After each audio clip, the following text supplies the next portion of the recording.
for the third race of the VGTR Endurance Series. And we are back at a pretty good time, halfway through the qualifying session.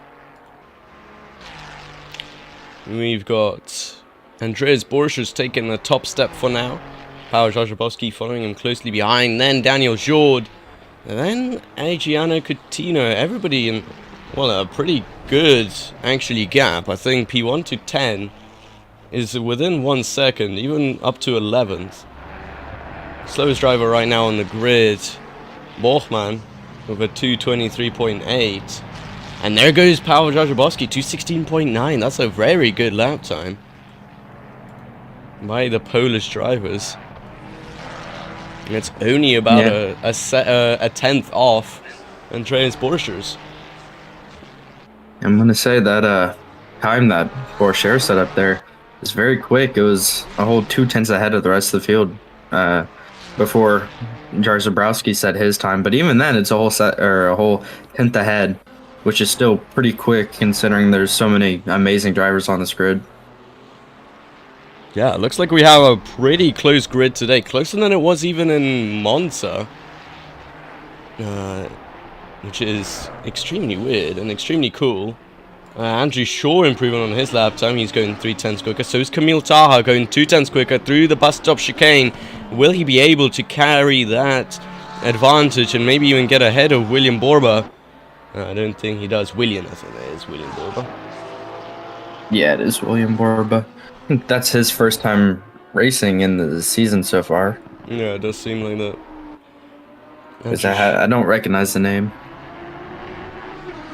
Yeah, I think there's a few new faces on the grid, that's for sure. 100%. I mean, when you're running a 12-hour race, I don't think 2 people or even 3 people sometimes will be good enough. So definitely invited a lot of other people from other teams, even maybe. Anyhow, cool. Andrew Shaw being 3 tenths quicker up to the bus stop chicane. He will probably get past Kamil Taha here, but can he get ahead of William Borba for 10th place? He comes across the line now. It's going to be 4 tenths advantage, and he goes ahead of Kamil Taha, but just barely behind William Borba. And Paweł Żarzybowski also going 2 tenths quicker, heading through towards the bus stop chicane as well in the Ferrari 296. This car has been pretty good throughout the season. And he comes across the line. This will be super, super good at 2:16.6. And he'll be happy with that one for sure. Yeah, his middle sector there really set him apart from the rest. That's what got him such the big gap. Every other sector is pretty on par with Borchers there. But as we were talking about, I was checking. There is 3 different teams running with 2 people only. Only 2 people? Which is going to be a tough one. I can't imagine. Yeah, it will be super tough. I imagine they will split the driving time equally, 6 hours each. Which, 6 hours of driving in one day? That sounds like an awful lot. Aaron Goji was going a 10th quicker, which wouldn't have put him ahead of anybody, but I think he does improve. 2:17.4. It's not an improvement on this screen though, okay. And as you can see, actually P1 not having the fastest first or last sector by quite actually a margin. It's Hale Horman who has the quickest first sector, and Alec Goji who actually's got the fastest third and final sector. So if the leader can like full on somehow pull this out the bag, well, we might have a great lap coming our way. And I think the leader is what, a 10th lacking here, a 10th lacking there. 2:16.4 is definitely up the road. I don't know. I definitely think that we'll get into the low 2:16s as we're coming towards the end. People are going to start to put on new tires, put out as little fuel as they can, and absolutely send it these last few laps. As we saw Aaron there, just taking a little bit of a slide through that corner. And Andreas Borchers, he's not happy that Powell is ahead of him. Andreas Borchers, remember, Trackalicious won the last race and won by quite a good margin as well. And they're hoping to continue that up, though neither of them are leading the championship. And I think, if my memory serves me correct, Trackalicious is 4th in the championship, whereas Forza Italia is 3rd or 2nd. And the people that are taking the P1 spot right now, I think, are William Borba, or no, is it Adriano Coutinho? It's one of the Black Panthers cars, because they have had a very, very, very consistent season so far, taking 3rd and 3rd in both races. So definitely will be good to see if they can continue that on.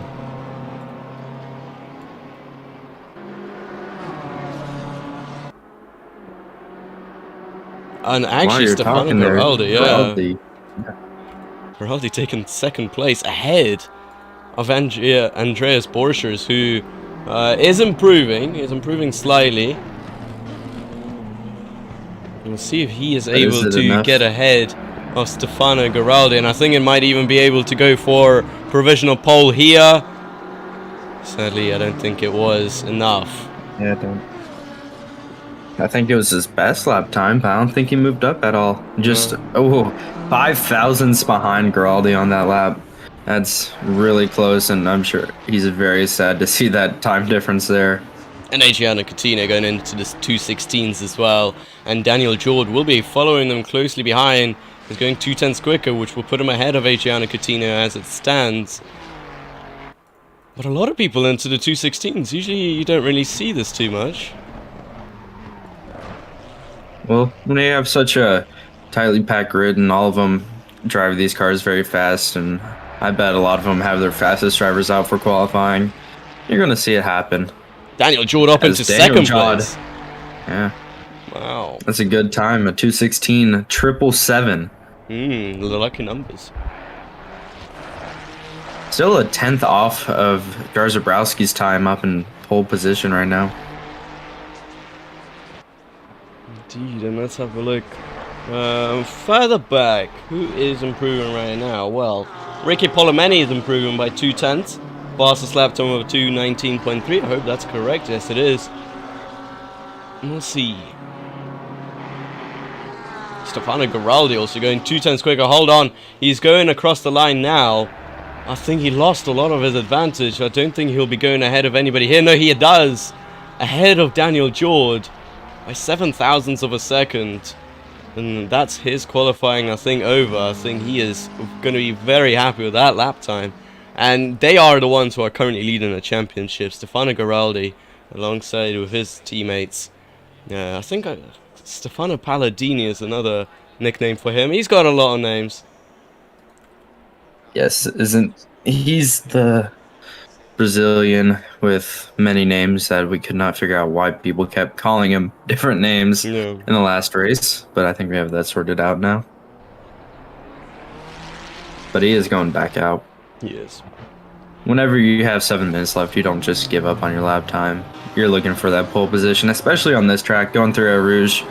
You either want to be first or last. Let's be fair. Anywhere in between is yeah, it's very much on the edge of death. They say sleep is the cousin to death, and I would agree that Eau Rouge is also the cousin to death, because you are very much on the limit there, especially with 20 cars going through. Yeah, and with these Ferraris, I have tried them out. Heading up Rouge, it's all nice and dandy, but as soon as you get to the top, car steps out. And there is no setup right now on the market that will get you through the top of that corner without any sort of little wiggle. And a small little wiggle to maybe an esport driver, yeah, that's fine. They know what to do, but to some of the other drivers, or if you're just under a lot of pressure, or maybe tired by the end of this race, I feel like you might try to overcorrect it, and that is the worst thing to do when you're heading up that corner, because, well, the wall is pretty close, and you'll be meeting it. Yep, It's just the way that Air Rouge's profile is set up. All your suspension gets loaded up as you're going up, so your wheel gets very tight and heavy and very hard to turn as you're going up. And right as you get to the top, your car kind of doesn't necessarily take off, but it gets to that point where the suspension completely loosens out and your car gets really light and the aerodynamic effect is not there that you need. So the rear end will step out on you. There you go.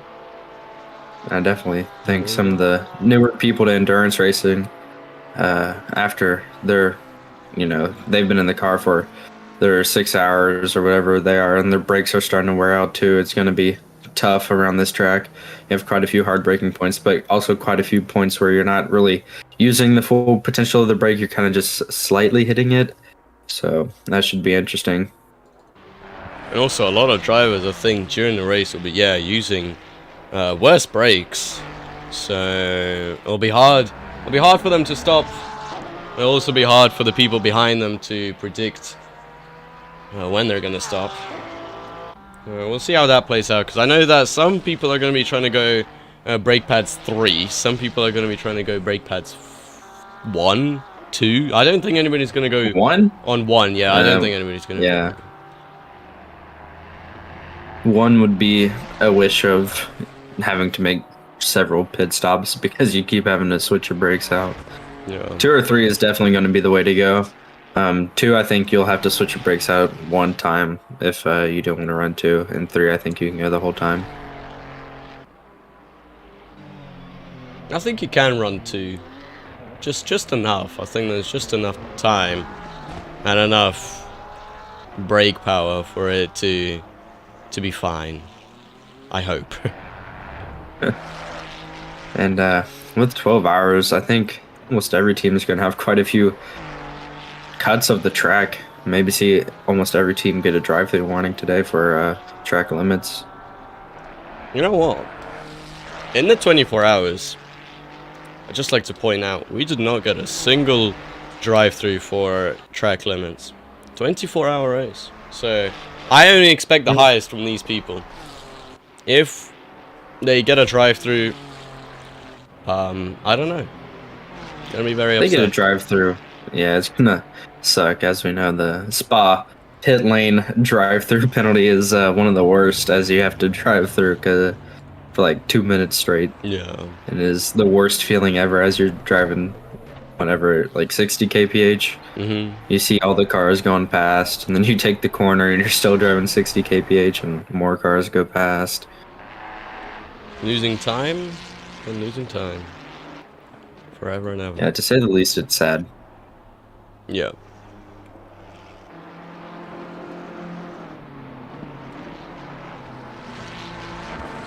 Looks like Jar Zabrowski might just keep his pole position. No one really able to catch up.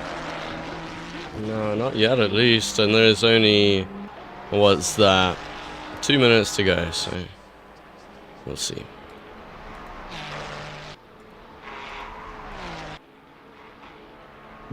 I think with this new tire model, not many people have driven up Air Rouge with really old tires.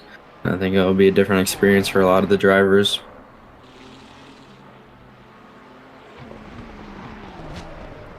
Yeah, and yeah, you're pretty much right.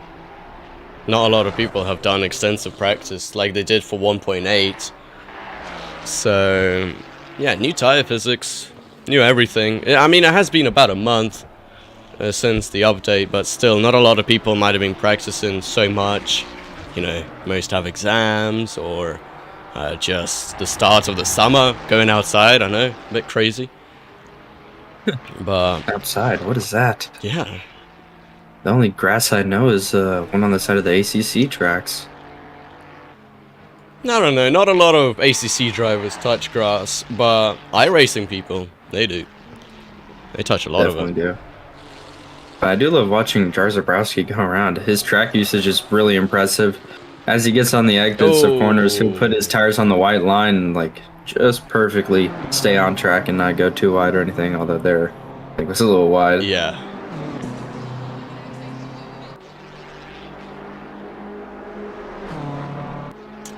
This is going to be very close. Can Andreas Borchers, can he get those 200ths of a second in this lap? We know that he is a quick driver.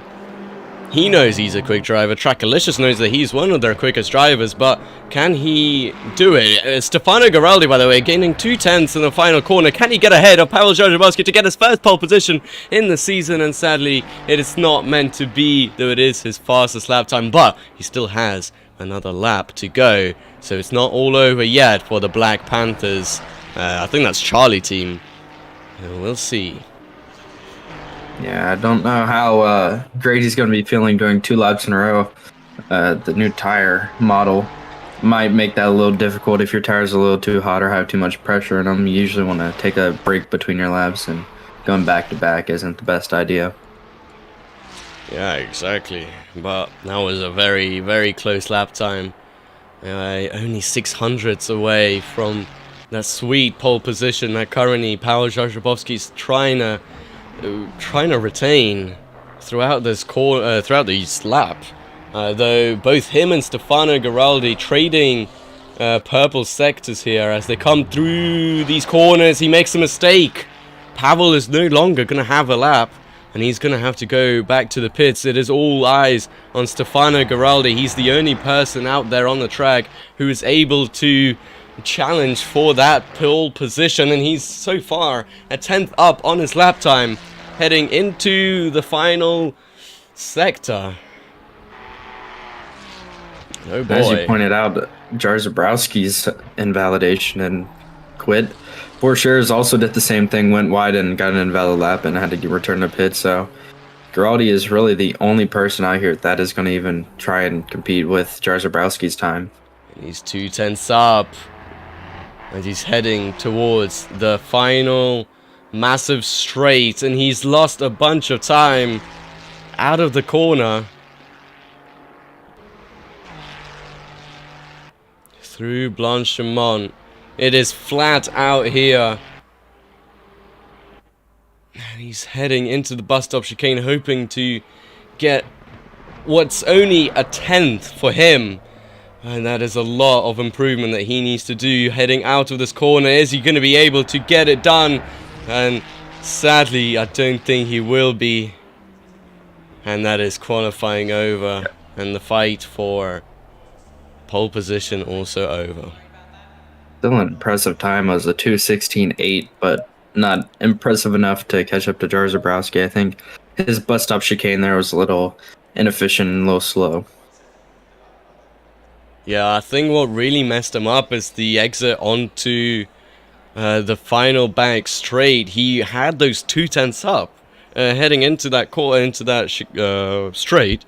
Early morning, I have no clue what I'm saying. Anyway, heading into the straight, he was 2/10 up. By the end of it, he was 2/10 down and trying to make up all the time through the chicane.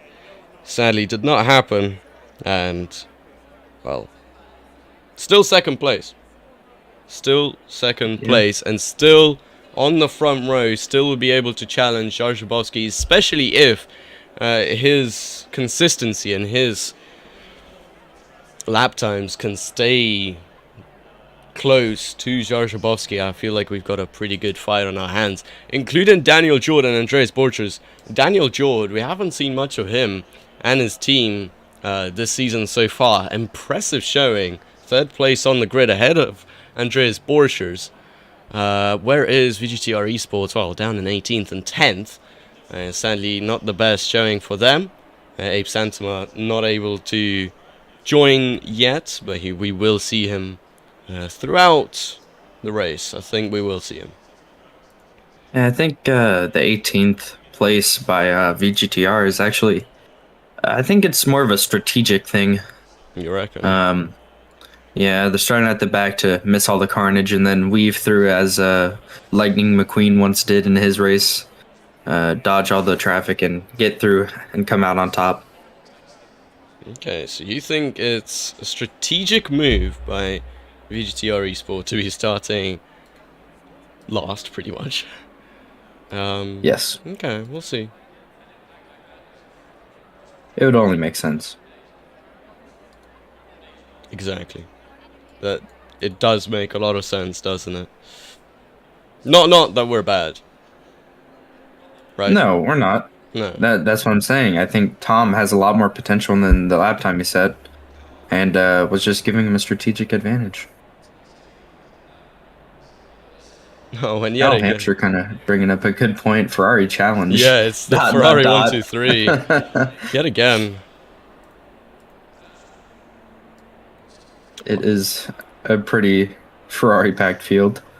I wonder why. I want to see a little more love out there. Anyhow, let's try and get this thing to work, because last time it didn't, and this time it should. Powell, yep, it doesn't work again. Great. Who cares? We'll do it by ourselves. When do you ever get this to work?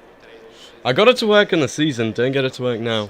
Anyway, Paweł Jajabowski takes P1, just barely ahead of Stefano Giraldi, who I think for the first time is starting on the front row. It is a great showing by the Black Panthers team, and he's hoping to extend the lead in the championship. Behind them, Daniel Jord, starting on the second row alongside, I think that's Andreas Borges. Is it going to be Andreas Borges who's taking the start? It looks like for now it is. Then it is Adriano Coutinho, the other Black Panthers car. I think Black Panthers Bravo, if I'm correct. Yeah. Will be starting 5th on the third row alongside Luke Locklear. Also a pretty good showing by the Odyssey Esports team. Finally able to qualify pretty high up, and we'll be hoping to challenge those at the front. And then it is Chico Lindvar for Cosmosis Esports, starting alongside Aaron Goji. Then Oliver Joig for Vivid Global Racing, starting in 9th alongside VGTR Esport driver Lars Breitenstein. Behind them, Lissandro Rodriguez in the Black Panthers Alpha car, starting 11th alongside Andrew Shaw. Behind them, Petrol Aficionados driver Camille Taha has qualified 13th and will be starting there as well, alongside Manuel Losbichler.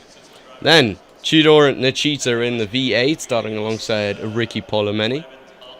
Behind them, Michal Malajek, and alongside him, Tom Bartels for VGTR Esports Pro Team. Sadly not able to do much in qualifying. Behind them, on the final row, Neil Berowitz in 19th for Odyssey Esports Academy team. And the last person on the grid to start alongside Neil is Patrick Jacob, who sadly, I think, has lost their time due to a game crash. So, not great, and hopefully doesn't happen for them later on. And as we sit here, I'm noticing a few cars already dropped to the ground, which is interesting choice. No. I usually leave dropping to the ground till 30 seconds sits, because the sooner you drop, the colder your tires get while you sit there and do nothing. I mean, I don't think it matters too much, since they have the whole massive 7-kilometer formation lap. So Yeah, it's going to be a nice long one. A little fun time to watch all the cars while they're still together. yeah, and maybe, the final preparations for the 12 hours, final couple of tweaks in their strategy, their schedule, what can they do in order to get an advantage over other teams, we'll see. Yeah, I think with it being such a long race, many people aren't too worried about any sort of gap that builds up at the beginning. I mean, you do have 12 hours, literally anything can happen over those 12 hours, and you don't expect first place to be perfect the whole 12 hours and not end up running into a wall or crashing in with another car at least a few times, right? Yeah, and I think there is chance for rain. There is absolute chance for rain. There is, I think, a 50% chance for mixed conditions, which we saw last time at Kielami, when there was that 50% of mixed conditions, 50% chance of mixed conditions. 30 minutes. The last 30 minutes of the 8-hour race was pretty eventful, so we'll see if that happens again. We are starting earlier in the day than we did in Kielami, so we might see a bit of rain in the beginning, because it is very cloudy out there. And we might see some rain in the night stints, which is what I'm hoping for. The night stint rain is always the best because it brings out the best in the drivers. Yeah, although I think most of the other drivers have the opposite wishes of you and hope for no rain. They just want to run in the dry and live their lives happily. Yeah, Alessandro Rodriguez saying that he's going to be driving later. He's got a little bug in ACC, so he's going to be letting William Borber to start the race. And John Gibson making a prediction that there's 100% will be an incident before or on the Camel Straight. Well, that's mainly because you have Air Rouge before the Camel Straight, so I don't think anyone doubts you there. I do also believe that Air Rouge has 100% chance of producing a fatality.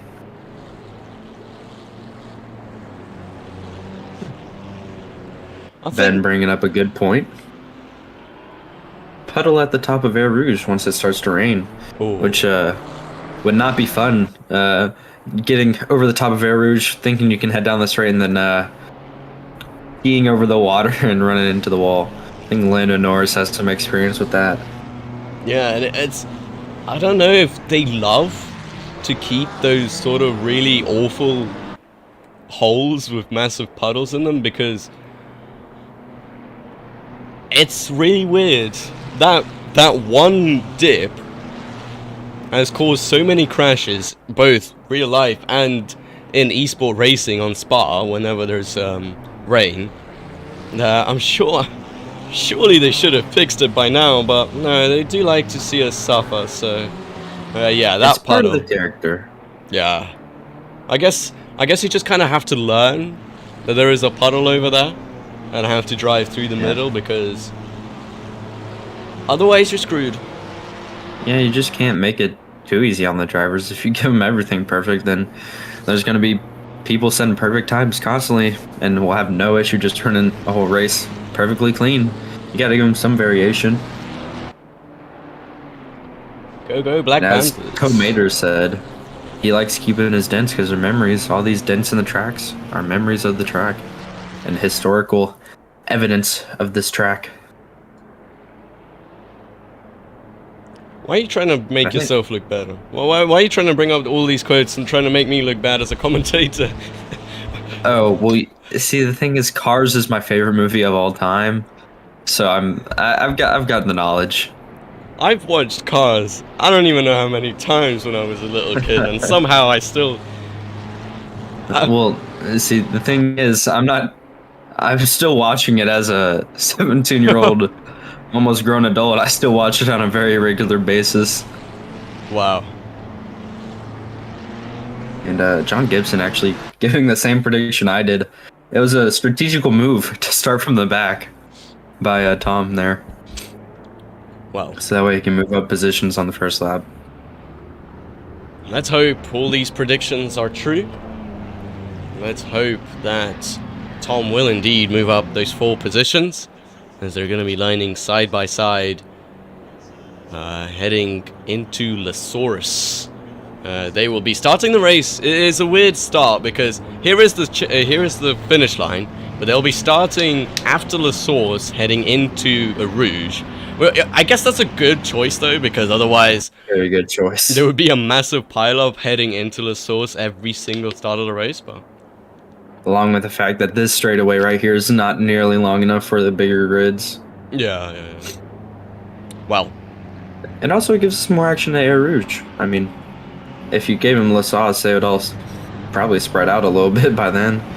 And going into Air Rouge, it'd still be close, but not close enough to go side by side like we see right now. As they're going to be heading side by side, waiting for the green flag to be waved for the 3rd round of the season. The 12 hours of Spa has begun, and Pavel Jajabowski getting a great start off the line. So did Stefano Giraldi, so did Andreas Borchert. There's already contact, and I think was the Odyssey Esports car. That was self-inflicted there. Yeah, he clipped the left wall trying to go up Air Rouge and just bend it. That was a big bin moment. What has happened in the back? I think only Luke Locklear has had some sort of problem. Well, he was the one who was heading all wide. Tom Bartels actually did head up 4 positions, which is a great, a great bloody prediction. But he's going to be trying to go another couple of positions. He's got Ricky Polomeni on his inside. He's got Manuel Losbichler on his outside as he goes into the corner, and it is a pretty good overtake. So is Ricky Polomeni getting ahead of him for 13th place. That is a very good overtake at the start of the race. That's just a nice job by Tom there. I mean, the strategical move is coming into play here as he's going around this track and picking up positions at the same time. Gianna Coutinho able to get ahead of Kevin Young into in the first lap, up into 4th place, and now he's going to be able to attack Andreas Borchers and maybe even make it a 2 Black Panther podium. Wait, a Black Panther podium for both of them. I don't know how you would phrase that. A 2-3 for them. Right now, I'm looking at the back of the grid, looking at the Odyssey sports car, and my goodness, the left side of it has an immense amount of damage, stuff that's going to be needed to be fixed, I think. Ooh. Hopefully nothing too serious, but I also noticed Mike Malajek is right in front of him. Not sure what happened to them, but they are both running together at the very back of the grid. Here comes Neil Berovitz trying to get ahead of Patrick Jacob.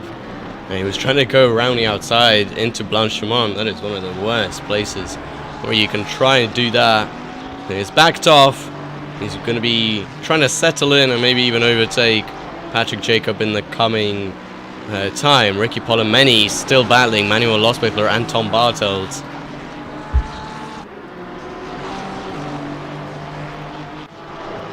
And I think he's going to be ahead. Okay. Manuel Losbichler is going to be ahead before they get there. Oh, Ricky Polomeni cutting the track a bit there, letting Tudor and Achita go. I'm not sure if that was voluntarily, but anyhow, Tudor and Achita now trying to go around the outside of Manuel Losbichler into this chicane, and they weren't even going 3 wide with Tom Bartels and Manuel Not the Losbichler. cleanest of whatever happened there. Is still bumping some more. Seems like Nishita has a little bit of some elbows to start putting out, because he has indeed just pushed that Porsche off the track twice. Nothing too horrible, but pretty defensive and aggressive from that Aston Martin. Yeah, indeed. And Manuel Losbichler, as a result of that, losing another position to Ricky Polomeni. He's not going to be too happy with that, but I don't think he's got much really there. Not much evidence to try and report it. But you know who's going to be really happy with that? Tom Bartels. As he pulls out a 1.5-second gap while they were pushing each other around back there. He's going to be looking to catch up to Shaw now. All the way up in 12th position from 18th in the first 2 laps. Yeah, great showing by the Dutch driver in the Ferrari 296. Not really liking this car, he said, which, understandable. This track, not the greatest in terms of consistency for the Ferrari, but definitely super quick over a couple of laps. Most likely because the Ferrari has no flavor. It needs a little more spice. That's why we love our Porsche drivers out here. Even though they don't end up being the quickest on track because it is the Porsche. But we do love them. We do love them. Because we do have 3 in a row. Taha, Goshi, and Brittenstein. All 3 of them driving the Porsches one after the other in 8th, 9th, and 10th place. But will it be much...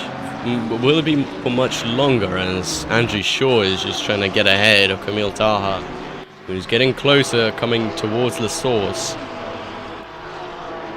And I think he might even have a bit more speed heading up these corners. Yeah, had to cut. I think this is going to be a move into this chicane up here. I think the Lambo has enough speed. Oh, he's got something up his sleeve. Come on. Nah. From experience, these Porsches through that chicane has always been tough for me. It seems like the rear end likes to step out a lot, so I wonder how they will handle it and see if they have any issues there, because I know I spun out there a few times in the Porsche. I think a lot of cars are actually having, well, as you said, with the whole physics change, I think a lot of cars are having problems going up the hill, which is why, okay, the physics change is great and all, but give us a Spa update, because this is very old Spa compared to what they're running in real life, which might hinder the performance of some of the drivers. Absolutely. And Andrew Shaw has like completely caught up. He's right on the rear end of Taha. I thought he was going to make a move in the past few corners, but I think he's waiting for a nice little straightaway to just easily get past and not have to make too much of a dive bomb. Actually, I doubt that the Lamborghini will be able to get past easily on the straight. I think he will need to use some techniques in order to get past into some corners, because on the straights, that is one of the only things that the Lamborghini does lack. That is the straight line speed. So what Andrew Shaw really needs to do is get super close to the back of Camille Taha, then strike into a corner and fly away. I'm pretty sure every driver's motto out here is get past and fly away. They just want to get as far away from the other people as they want, even though we don't want that because, well, it leads to pretty boring racing if you ask me, if they're all 5 seconds apart, but that's what they want. What is up with your internet? My internet? Yeah, you were going a bit robot. Am I good now? Yeah, you're fine now. You were going robot before. I thought it might have been a recurring issue. No, I'd never had that happen before. Kevin Young! Off in the wall after the Camel Straight. And he's going to be falling a lot of positions from what I think was 4th down into 15th. They might even be losing more positions as he's got tons of damage on the front end. Luckily, a safe rejoin and didn't hit anyone or get in anyone's way, although he did lose the position to Les Blücher. But I think he'll gain the position back. As you said, he was running in 4th place, and he's a pretty quick driver. I have no doubt. Yeah.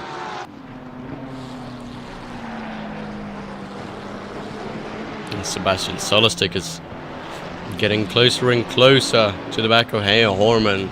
A Ferrari 296, probably much better than the McLaren 720S. Yeah, there's a few odd car choices out there on the track.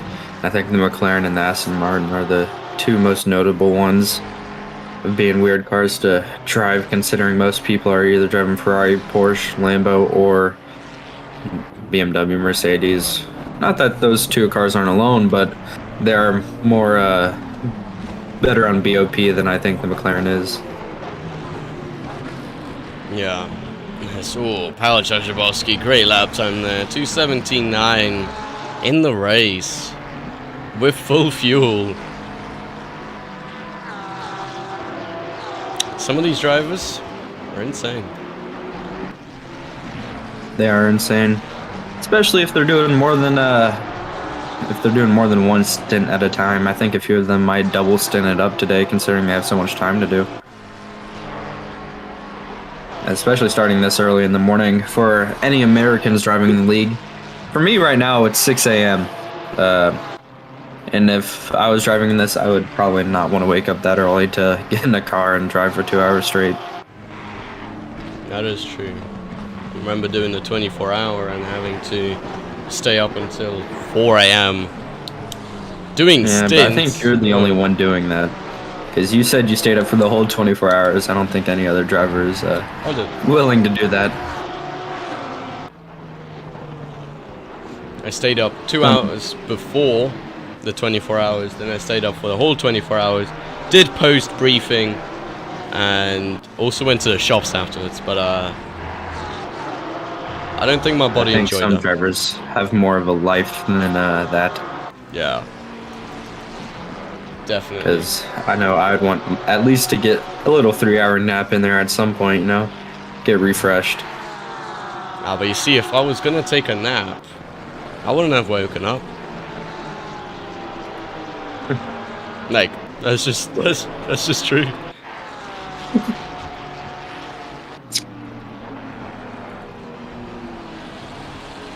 I'm just sure yellow flag, not sure what happened there, but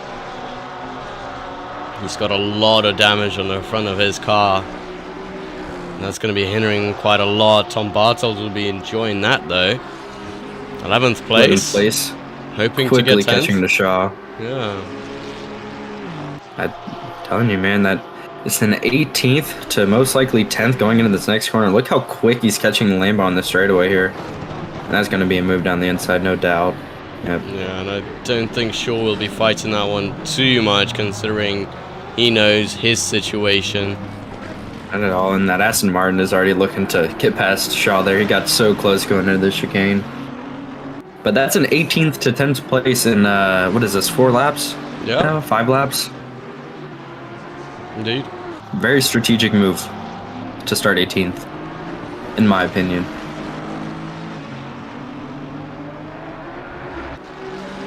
Ben Koo talking about the 24 hours of Nürburgring. And I was up when I saw that Dacia crash. That thing was destroyed. And oh, no! There goes Tom Bartels from Air Rouge. He lost it. And he's got a massive amount of damage. Oh, yeah, he just completely... The car let loose going up Air Rouge straight into the wall. That car is going to be totaled. He's going to have to bring it in. Oh. Actually, it doesn't... That is so sad. Doesn't look like it's totaled. He might have saved it. Well, he definitely crashed into the wall. I don't know if he got suspension damage, but I think it's the left side of his car is going to be pretty destroyed. Because he hit it pretty hard. Well... his teammates won't be too happy with that. That's for sure. Yeah, all the way back in 19th place. His tactical decision that I proclaimed has ultimately failed due to that crash. Still plenty of time, though. I won't...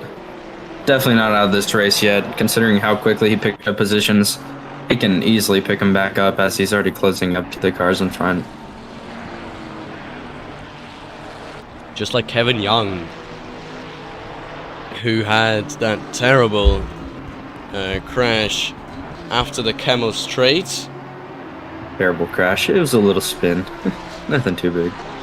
A little spin into the wall. I think that was a pretty big one. Well, to him, it doesn't seem pretty big because he's been gaining lots and lots of time. Already back in the 13th place. I think he's not worried about it at all. Oh, someone just went down the inside going into that corner right behind him. That was Locklear overtaking through, I don't even know what that corner's called, but high-speed flat-out corner. Yeah, Blanchimont, yeah. Corner names are too difficult to remember. I can tell you Air Rouge and La Sauce. Mainly because La Sauce has a funny name. Well, it's La Source, it's not La Sauce. Yeah, but to me it's La Sauce. Didn't Tom do that in the Spa 24 hours? Actually, we didn't make any mistakes in the Spa 24 hours. It was Spa 6 hours. I went into the left wall, so... So it was Artemy's fault that time, not Tom's fault. Left wall, onto the grass. I don't know, I think 10 seconds, 15 seconds of damage. It wasn't terrible. It was also towards the end, so didn't lose too many positions. Now, I love to point out that all our Porsche drivers are still packed together. Indeed, they are. Maybe they'll do it for the whole race. Have a little Porsche train going on. A little party in the back. As they're in 7th, 8th, and 9th now, moving up one position together since the last time we checked in on them. Yeah, I think there was Kevin Young going all the way down. I think that's how they made up those couple of positions. But Camille Taha hoping to prove his worth in this Porsche train. Get ahead of these two. Yeah. Well, right now it seems like they're all pretty much just running together. Doesn't seem like any unnecessary moves are being made.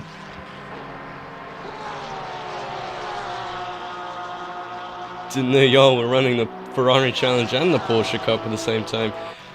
Yeah, I mean, it's pretty much that, including some guest appearances from other manufacturers. Like, one Aston Martin, one BMW, one Mercedes, one McLaren, and two Lamborghinis. You know what? There's a bit of a Lamborghini train, and they're yet again together as well, so that's nice. Yeah, it seems like if you're not running a Ferrari, you're trying to stick with your other people. Yeah. And Tom Bartels moved himself up to 18th position a few seconds ago. Back to where he started, at least. Net gain of 0. Ooh, here's Kevin Young. Trying to go side by side with Ricky Polomeni before the Aru's corner, and I think he backed out of that, knowing that that would have ended pretty badly. And you could see the wiggle that I was talking about, and he went off. Here comes Luke Locklear, going to be going ahead of Kevin Young now. And he puts himself right in front, just blocking him. I think he's going to dive down the inside and gain that position back. Oh, he just backs out of it.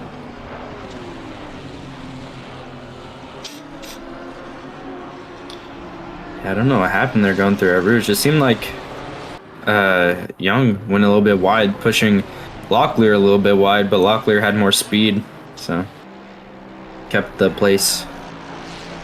Indeed, and there was a move by Neil Barowitz up into 19th place and hoping to catch the back of Tom Bartels, as Tom Bartels is actually getting closer to the back of Michael Malajek. William Borber also trying to fight with Emmanuel Losbichler for 15th place, and Luke Locklear still trying to get ahead of Ricky Polomeni, just like Kevin Young was trying to get ahead of Ricky Polomeni.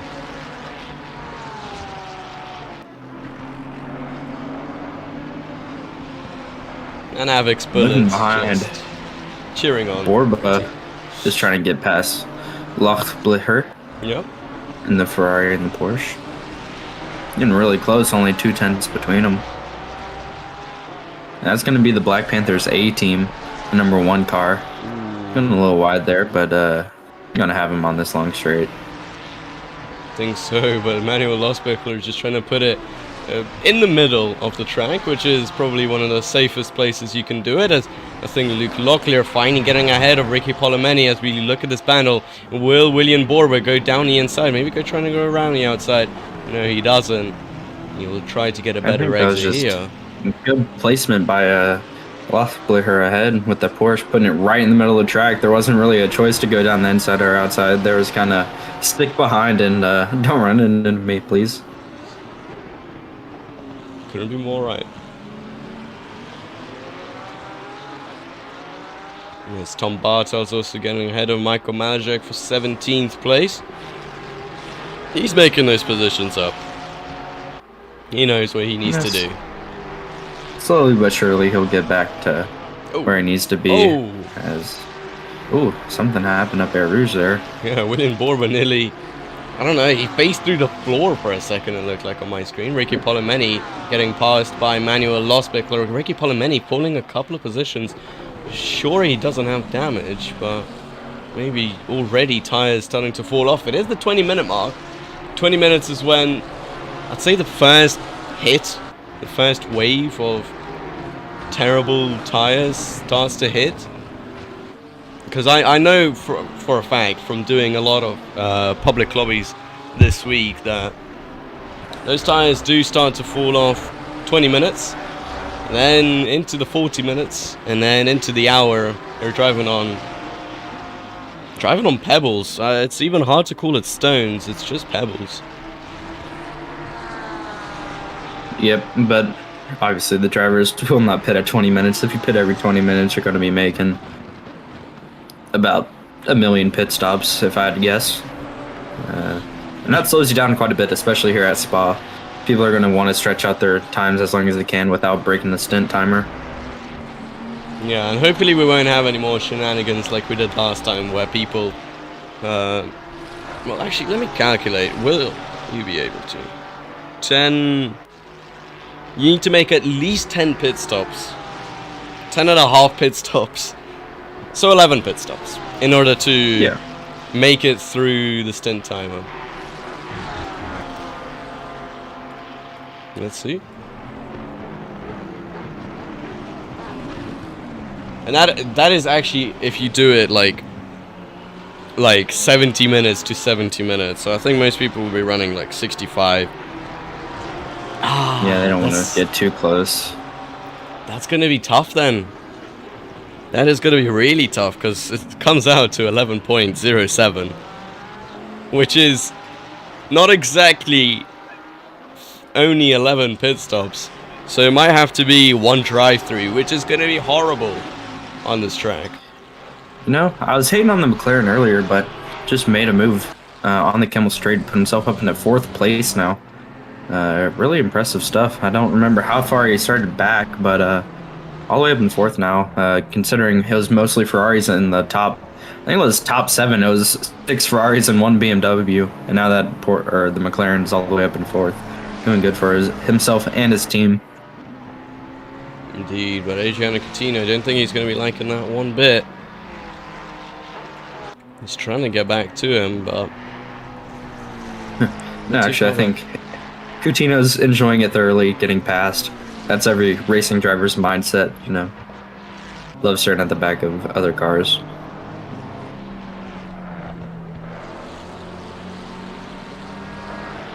And I'm kind of upset with myself. I recently just purged all the liveries off my computer because I had like 1,000 downloaded and it was really slowing down my livery creation process. So now I don't have any of the liveries for today.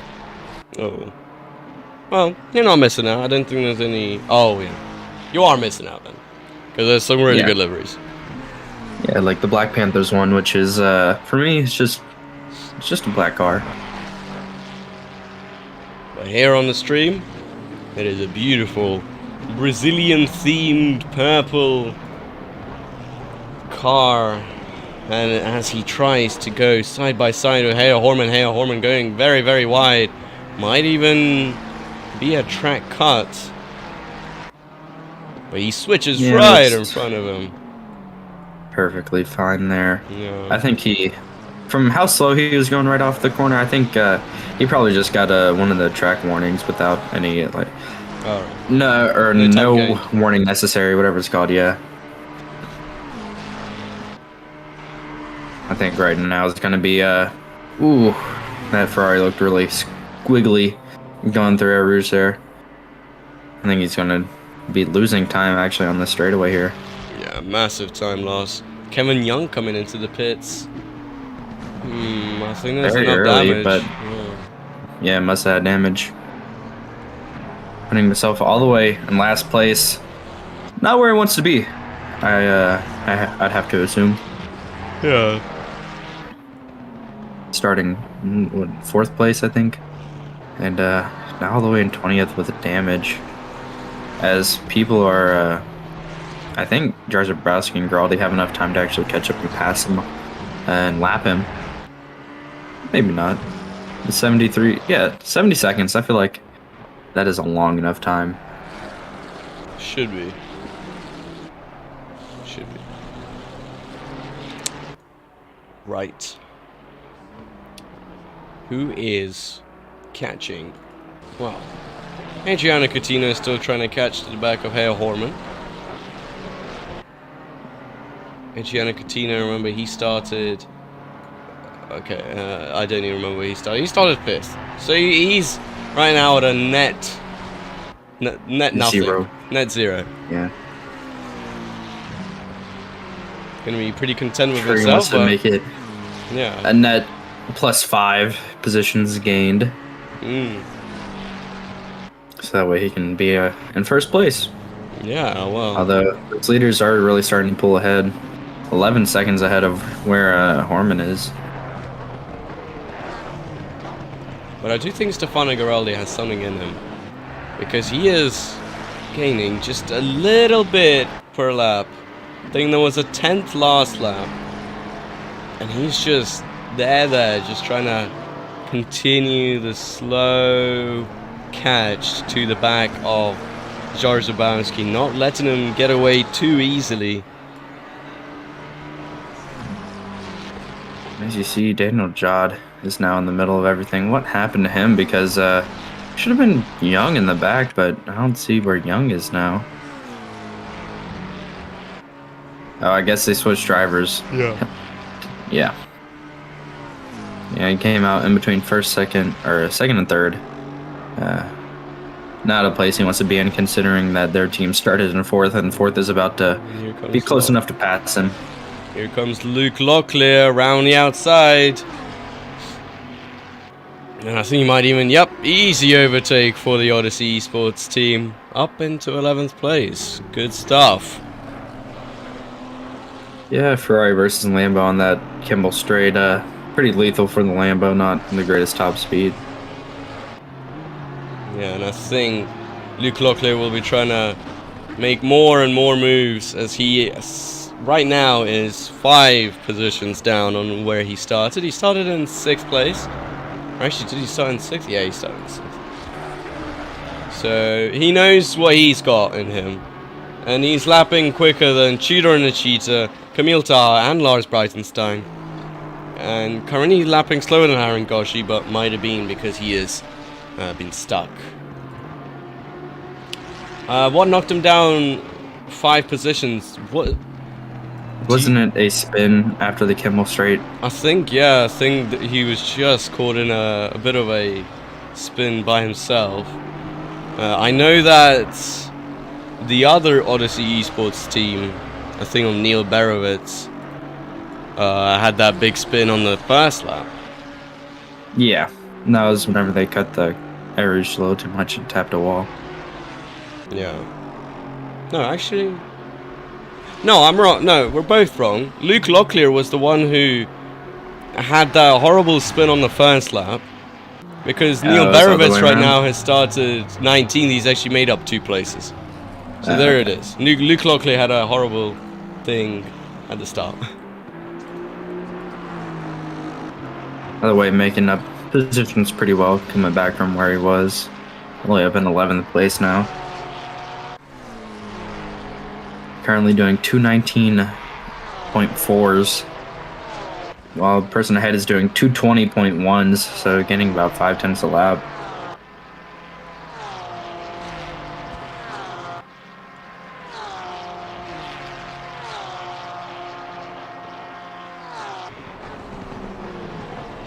And starting to look like the grid has now spread itself a little bit, but Palomini and Locklear getting pretty close together, 5/10 between them.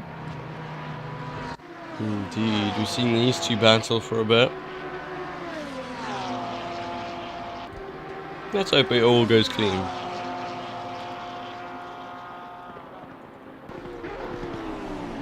I'd say the Lamborghini is one of my favorite cars on the grid. The looks of it, it's so aggressive and mean looking. Wish there was more people driving them.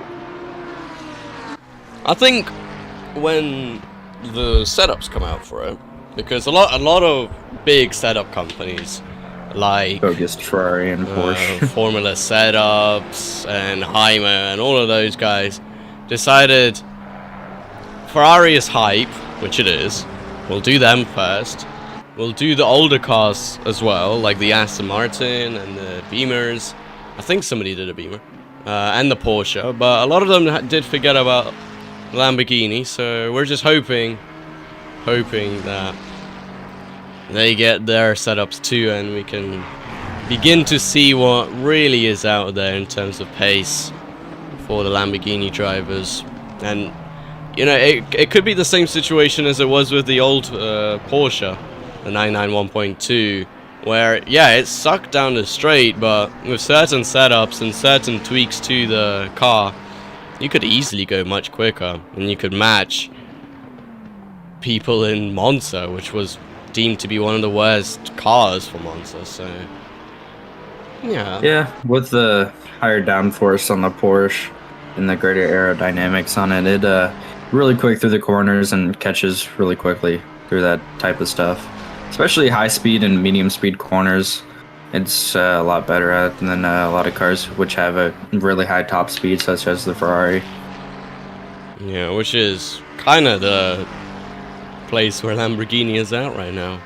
It's pretty quick in all of the twisty corners, but lacking a lot of the top speed. And I think I'm not sure what the other problem is. I just know that it's in the middle of being stable and being too unstable. I think it's just the perfect mix, but I think there's a bit more to it than just the top speed. I'd need to talk to somebody who drives Lamborghini more, like Such as Ben Langford. yeah, or Ricky Polomeni, who's currently in a big battle with Manuel Losbichler. Yeah, they've been in this battle for a while. I think it was the other way around last time we looked at it. Palomini ahead and Lockblicker behind. Yeah.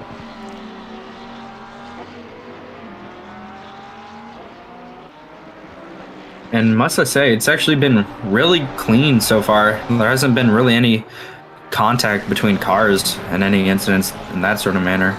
It's all been self-inflicted. Besides the few door-to-door moments we've had, but that's all fun and fair in racing. You know, getting a little bit touchy is okay. If you wanted to clip something from the commentators, it is exactly the moment to do that. Gibson saying that Lambo's setups are currently smashing both Ferrari and Porsche on a lot of tracks. It's especially strong on mid to low speed corners, it seems. Well, there you go. Gibson, one of the Lamborghini drivers as well for Season 9, which all of you should sign up to, and the VCO Grand Final qualifiers. Just a quick plug. Now, I must ask, because I noticed something when I looked at the VCO Grand Qualifiers season. No 24-hour race, just two 12-hour races. Yeah. What's the decision there? I was curious. Well, since the qualifiers for the big thing, I think throwing in a 24 hours is just a bit harsh. So 12 hours seems pretty fine and for a qualifying season. I mean, we gotta remember, we're not running VCO. We're running only the qualifiers. Oh, yeah. So I think, and compared to other hosts who are only running 4-hour races or even 90-minute races or 60-minute races, which seems insane to me, I think having just 12 hours as a maximum is okay and alright. Especially because otherwise we'd have to put it in September, which is where a lot of people are yet again starting school, university, college, whatever you want to go, wherever you are. You guys are all going to be starting that yet again. So basically you're saying we're already putting them through the gauntlet, not to make it too much more difficult. Exactly. I will say this is a gauntlet here today. Still 11 and a half hours to go. And I already seen several people on their own crashing into walls and stuff. Walls and other things. I mean, hopefully they can keep it out there. Keep it on the track for most of the race, though. We gotta remember, it is early for some people. Actually, I want to check the Brazilian time. I think about 30 minutes ago, he said it was 7:30 or something. Maybe an hour ago. So I think it's about 8:30 for them in Brazil. Yeah, it is 8:30 in Araguaina. That's beautiful pronunciation if I've ever heard it. It's the British way of pronouncing countries and cities that you don't know.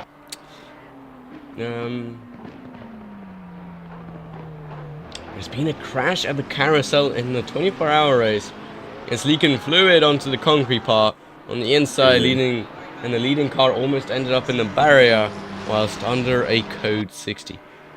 Yeah, that 24-hour race has actually been quite the ordeal to watch. There's been multiple leaks on track and multiple cars spinning out and several big crashes. I guess that's kind of what happens in a 24-hour race. Hope that doesn't happen in R1, though. Yeah. I think R1. I love our we get the view as they go down the Kimmel Straight of our spectators. And Oh, Hail there's the McLaren off. Horman. Oh, he keeps it out the wall, but he loses 2 positions pretty quickly there. Drops down to 6, and that's going to be Coutinho and Goji. Really happy from that. And the Ferrari behind also nearly losing it of Solstick. My goodness. That's going to be a really happy position for Coutinho there, as he got overtaken earlier by McLaren, and now he's ahead of the McLaren. Let's go Odyssey Esports. Currently running in 10th place. Ahead of Shooter and the Cheetah. I think we missed that overtake.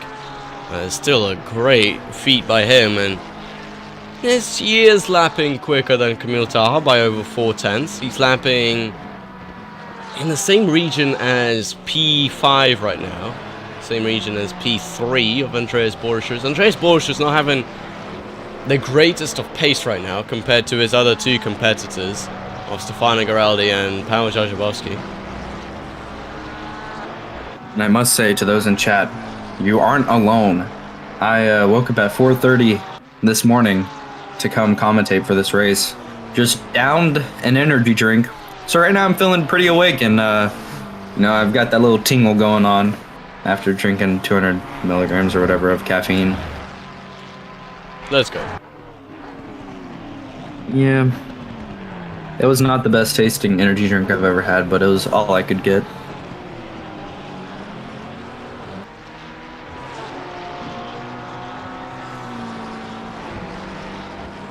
But I think Anthony Camacho should be waking up sometime soon, and maybe he'll get in the car before soon.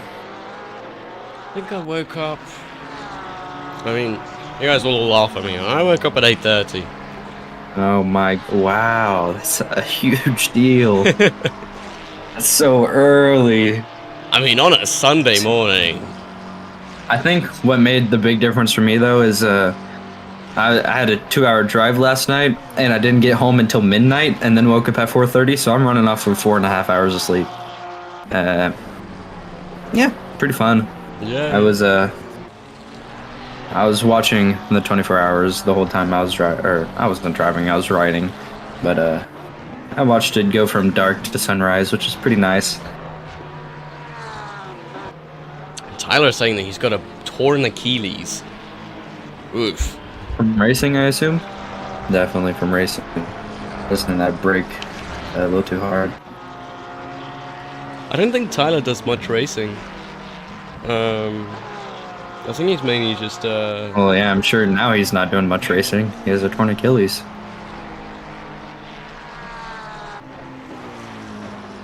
Volleyball. volleyball. Okay.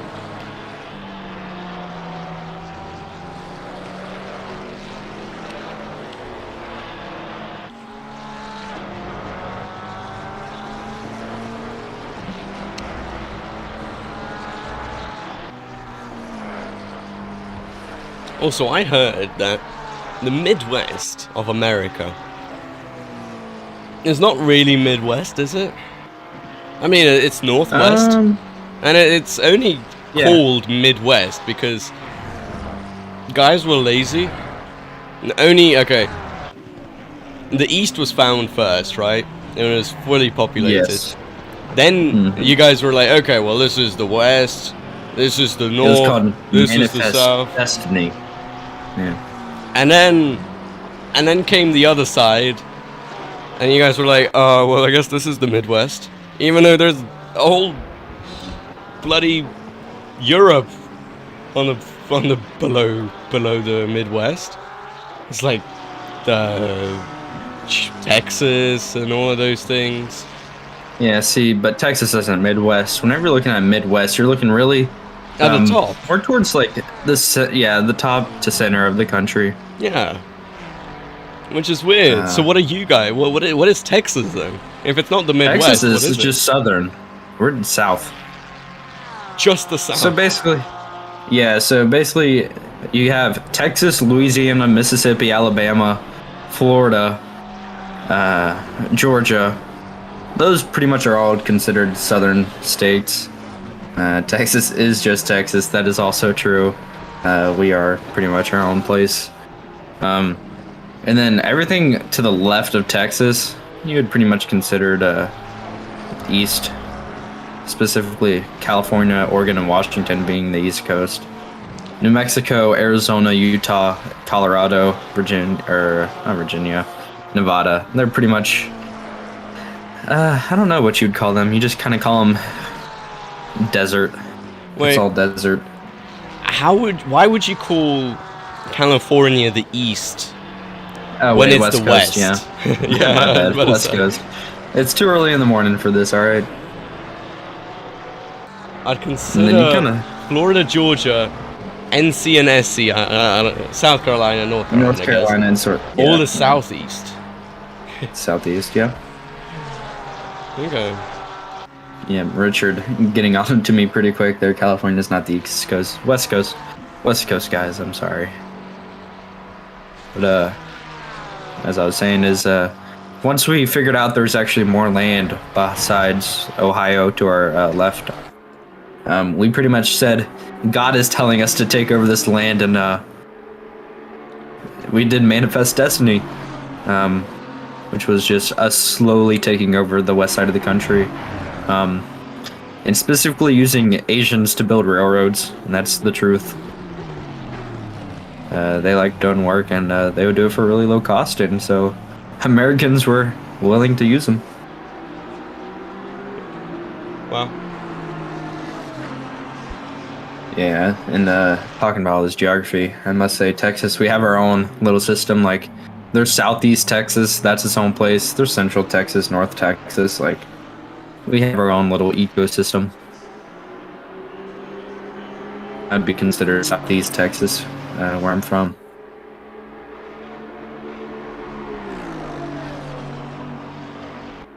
Yeah, I figured I might as well go over some history while we're sitting here, and people are kind of Chilling. spreading out a little I bit. mean, we got. Yeah. Oh.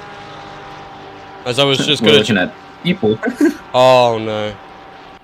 Did you? Your stream? Oh wait, people are going through the ground for you. Oh no. Yay! Oh, Your only for me? computer's not Only for me? crashing. Only for me? Only for you. Okay, thank God. Everyone's driving fine on my track. That's fine. That's I fine. am- That's fine. I just need to rejoin. That's In fine. the vicinity of Houston. I'm not in Houston. Oh, thank God. Yeah, West Texas is the nowhere land. If you've ever drive through West Texas, you will probably fall asleep driving at the wheel because you can drive for 3 hours straight and not see anything besides probably a travel trailer in the middle of the desert that is half broken down. That seems fun. It is very fun and boring, but you're very lucky that that wasn't the server. I was like, Yeah, had me worried for a second. I was super worried. I was really, really worried. I was just about to leave. Yeah. Well, not really. Stationed in El Paso, visited you in Dallas. That is like such a long drive of absolutely nothing. They get so bored over in West Texas that some of the streets are called Texas Street. Wow. And then you also have Paris, Texas, which is a real thing, where it has a little miniature Eiffel Tower. Oh yeah. You showed me that little miniature Eiffel. It doesn't even look like the Eiffel Tower. It's just like it's just awful. It's what we like doing down here.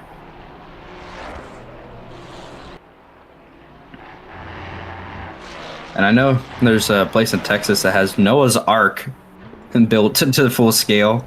That's a pretty popular attraction. Full scale Noah's Noah's Ark, yeah. Ark Yeah. in Texas. Yeah. Surely, Pretty sure it's in Texas. I swear have Noah's one in Ark is Texas. supposed to be like this humongous thing. It'd be your neck of the woods end in June. I see. I'm going to Europe beginning of June. Oh, nice. Where are you Pretty going? exciting stuff. Italy. Oh, We're going going to Emilia Romagna at one point, so hopefully, okay. best of wishes to them, and hopefully, everything is good and dandy by the time we make it there. Should be. I mean, what I I saw pictures of Yuki. yeah, true. Wait, we're all gonna be in Italy? Because I'm gonna be in Milan. When? End of June, so like End of June, yeah. 21st, I think, in a week. I'm going from the 7th to the 18th of June is when I'm going to be gone. And first, we're going to Monaco. That's our first night, because we're staying in Nice and training over to Monaco and forcing my parents to walk around the track while I get really hype. Wow. And then we're taking a little flight from Nice to Venice, staying in Venice and training all the way down to the bottom of Italy. From Venice to like Emilia-Romagna to Rome. I think there's a few more stops in there that I'm not sure about. Nice. Pretty exciting stuff. We'll just be going over the mountains, to be fair. And all of those lakes is a sick. Yeah. Quali's going to be on vacation 17th to 30th June. That's great. Expect... Italy, I presume? If it's going to be Italy, it's going to be funny. I think it's going to be Spain. Nearly every year that man VGTR goes to meetup Spain. in Italy. That'd be an interesting one. Yeah. I think I might be going to Monza as well. No, not for the race, just... Yeah, I'm Just planning for on fun. doing the same thing, visiting some tracks. Yeah. Italy as well. as well to Italy. Oh, that's crazy. Everybody from VGTR is popping into Italy. We all got to wear our jerseys through certain areas, so that way they like start wondering who we are and why we're in these pink and white VGTR jerseys. He's going from Netherlands to Rome as a road Everything in trip. between. Hey, he's going to Monza as well. Sick.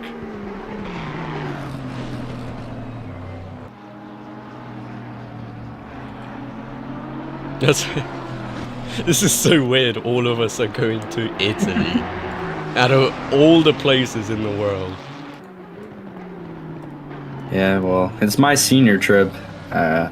And I kind of picked Italy because I thought it would be cool to go visit some of the tracks. We're also doing Lamborghini and Ferrari tours of their factories. Oh, that's sick. I would have loved to think- go to Maranello, but I don't think I will. Ferrari, unfortunately, is really strict about their tours, and you can only do like the outside of the factory tours and like the museum. Yeah. But Lamborghini, they have the ones where you get to walk through the factory, which is what we're doing. Wow. So we get to see the cars be made and everything. The only place I'm going this year is probably Northern Japan at the end of the year. Well, that's still pretty good. That's really cool. I mean, I know that you my probably first live choice was close. Japan, but Japan's really expensive to go to. Turns out. Really? Yeah, no, who would have guessed? Yeah. And I'm really liking 10th, 11th, and 12th as we've been pretty off topic. Yeah, They're all packed together, having a little battle. Just watching them. Oh, I guess Insanely he's going nowhere, but I mean, you at least get to stay in the lovely hospitality of Scotland, so. And also experience the heat wave that is going to happen yet again. Every single year. The heat wave in America, or specifically Texas, is already a thing because currently it's usually around 80, like 5 degrees at the peak of the day, and that's not even the hottest it gets. 85 I'm looking degrees. at some of the days coming up. That and is it's 90 degrees. That's the high temperature. 90 degrees. You know, that's nearly boiling. Well, we're talking Fahrenheit here, not Celsius. Celsius is the lame way to describe heat. Oh, lame, is it? Okay. Yeah. We'll see when you get to Italy if they're still counting in Fahrenheit compared to Celsius, okay? Well, you know, I've got to learn my Italian phrases, you know. We have a little book that I need to start reading. Grazie ragazzi. Scusi. Forza Italia. Scusi. Yeah, Forza Italia, that's a good one. That's actually one I'm of the just going to teams. go around saying scusi. What does that mean? I have no idea, but I see some Italian guy on TikTok say it. Scusi, scusi. The good thing about going to northern Italy is that they actually speak a lot of German, which I've been learning for the past months. Very helpful to me, who months. knows zero German. But I do know this phrase, "Io sono l'uomo," which means "I am the man." That doesn't it was that just the doesn't only sound thing- German. Well, it's Italian. That's mainly because I'm going to Italy, not Germany. But I figured that's a good phrase to know, saying "I am the man" while I walk around, Yeah. so people know I'm him. Got Yeah, it? it means excuse me, scusi, scusi. Oh, it's kind of like excusez-moi in French. And I'm gonna say grazie. Grazie ragazzi, forza Italia, forza Monza. Print that on a shirt. I am the man. In Italian. Io sono l'uomo. Yeah, that's a good thing to walk around with. As an American, just "I am the man" written on a shirt. Although it would be nothing like those people who get the tattoos in like Japanese and It says like go to Japan and it says like chicken eats yeah, dog. those are the Pizza best. spaghetti. Oh yeah, that's what I'm also excited for. To try authentic Italian pizza and spaghetti and ravioli and ganache. But do they have pineapple on their pizza? It's a good question I need answered. I think some of the more European-based pizzerias and Italian establishments might have that horrible Dude, I'd be thing. crazy if they actually did. Because that's a very like I imagine that a very American thing is putting pineapple on the pizza. It's not a bad combo though. It is. I think people hate on it for no reason. Yes, Italian place will sell that. That's what I'm thinking. Maybe I can ask as a special request. They definitely will not hate me as an American asking for pineapple on their good pizza. Started in the UK. Oh, so it's y'all that messed it up. Okay. Yep.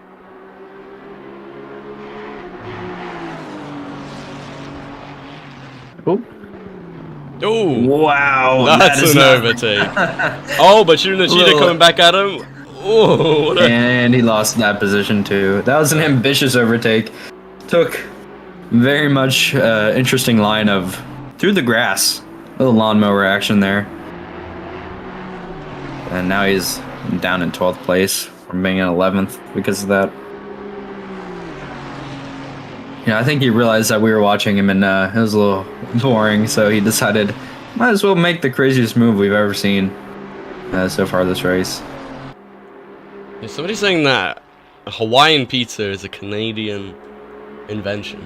Now, I'm gonna look at I mean, it does have Canadian bacon on it, so maybe. Which I want to remind everyone, Canadian bacon is just ham. It's Wow. really cooked ham. Okay, so Not even bacon. pineapple on pizza was originally created in Canada in 1962 by a Greek immigrant called San Of course, Panopoulos. it was the Greeks. What you got against the Greeks? They live on their own little island and think they're everything. Wearing all their white shirts and building those white houses and everything. Jesus. It's true.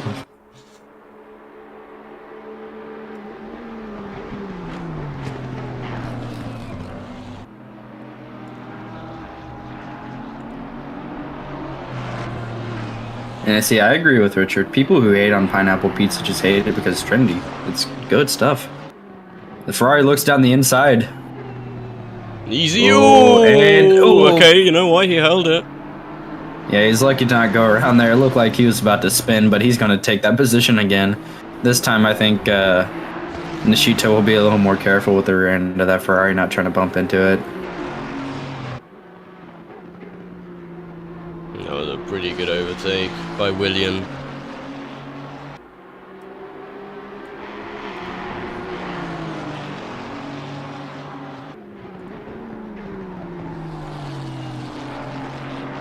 Now it looks like William Borba might actually start pulling a pretty big gap the way he's pulling away right now. Yeah, because these Already two a second ahead. Yeah, these two will be fighting now for this position. I think we'll be fighting quite a lot. Yeah, Andrew Shaw specifically won that position back after that iffy attempt of an overtake earlier. Fastest lap time is Paweł Jastrabowski. I expect it's 2:17 point something. Yeah. 2:17.9. There's your answer. And I think he's finally starting to... He's making it back to one car in the very back. Lincoln Var in 19th position. Probably lapping him pretty soon within the next 2 laps. But we are getting pretty close to the time to make pit stops. That hour and 10-minute timer is only 13 minutes away. Absolutely. As Locklear is getting on the back of Taha. Yeah, the Italy flag Ferrari, aka Forza Italia.pl esports team, has been crushing it in Kyalami. And, well, they're they're not dominant though, this race. In Kyalami, 2 seconds ahead. In Kyalami, they were about 30 or 40 seconds ahead by the first stint. Here they're only 2 seconds, and Stefano Giraldi not going to be letting that slide, I don't think. Hopefully for him, he gets a better strategy, or maybe even some rain where he can maybe shine. But Luke Locklear here, getting super close to the back of Kamil Taha. So is Andrew Short to the back of Tudor and the Cheetah. I hope I could have been looking at both of these battles. Yeah, it would be nice if you were able to split screen and get a look at both of them at the same time. You know what? I think I can. Both of them are really close. If you stream, you want me to stream my view? Yeah, then I can. I think I can. Put it in the corner. Yeah, I can make it onto the stream. There goes Hey Holman into the pits. Oh, Andrew Shaw's down the inside of the Aston Martin currently. Or the outside. Oh, just trying to... And he's around. No. The Lamborghini. No. Of Andrew Shaw. Just missing it. I think I can do this, pop it out. There's a separate screen. No, I don't want to full screen it.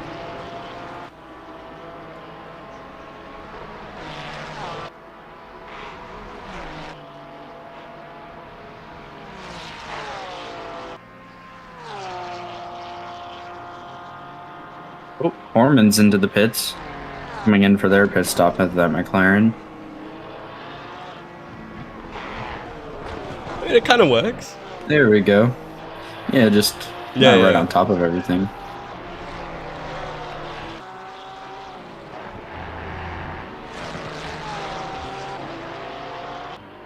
And now it's that time. People are making pit stops. So we'll see what happens here.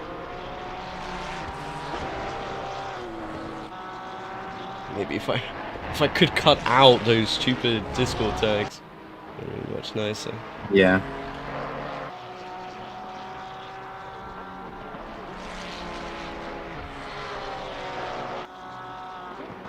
Yeah, do what Richard says. Richard knows what he's doing, it sounds like. Rescale the pop out to hide the black space. Get him to turn off the HUD. Ooh. You need to turn off the HUD. The HUD is so important. Are we talking like, what HUD are we? The in-game HUD? I think that's what he means. Can't you hold Alt and drag the edges in an OBS? You see, I'm not using OBS. I'm using Streamlabs. But that runs on OBS. Does it? Yes.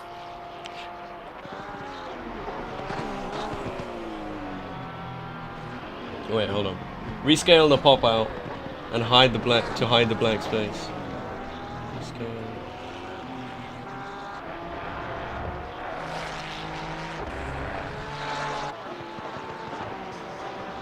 Beautiful.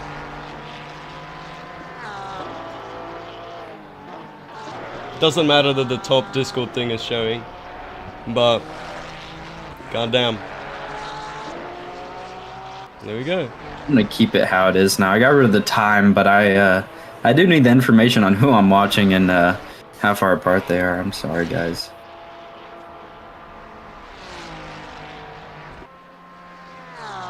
And this will be a good way for whenever you take a break, I can we can just full screen this and it won't be on auto cam. Oh yeah, that's a good idea. Yeah. Because the auto cam has been horrendous for me. I won't lie. It pulls up the most random people running like 20 seconds away from anyone while there's a big battle going on. But that does mean that you're gonna have to remove the HUD because I've got my. Will your HUD be over it? Yeah. I'll remove it once it gets to that point, but okay, well,